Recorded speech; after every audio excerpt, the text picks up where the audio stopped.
Florida State lost again on Saturday. 3 costly turnovers sunk the Seminoles in a 31-28 setback to Louisville. After the game, Jimbo Fisher confronted a fan for calling out his coaching staff.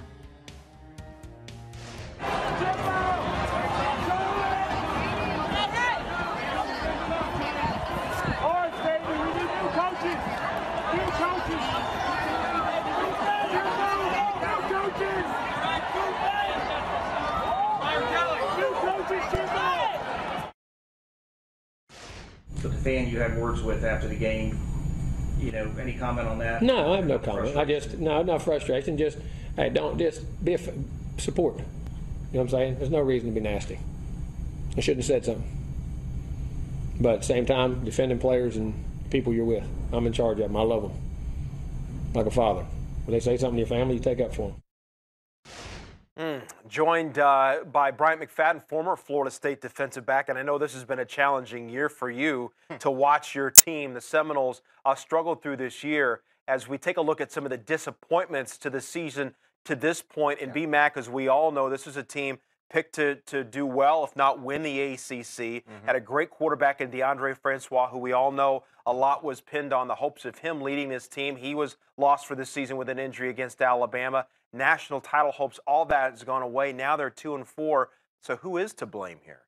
Well, you could blame players, you can blame coaches. But the reality of the situation is that they're not living up to the standard. Now, an excuse could be the loss of DeAndre Francois.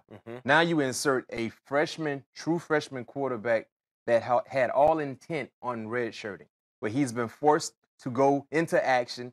And at times he looks pretty good, and at times he looks like a freshman that's not ready. Prime example, that final turnover against Louisville. But I think it's a collective effort here. When you look at blaming one side or blaming one coach or blaming one player, you can't. It's a team sport. But they have to find a way to be more consistent on both sides of the football. Turnovers will not allow you to win ball games. That was a big issue this past Saturday at home. They turned the football over. They did not get the football back, and they allowed Lamar Jackson and that offense to really generate successful drives and scoring in the red zone. So they have to take it personal, in my opinion.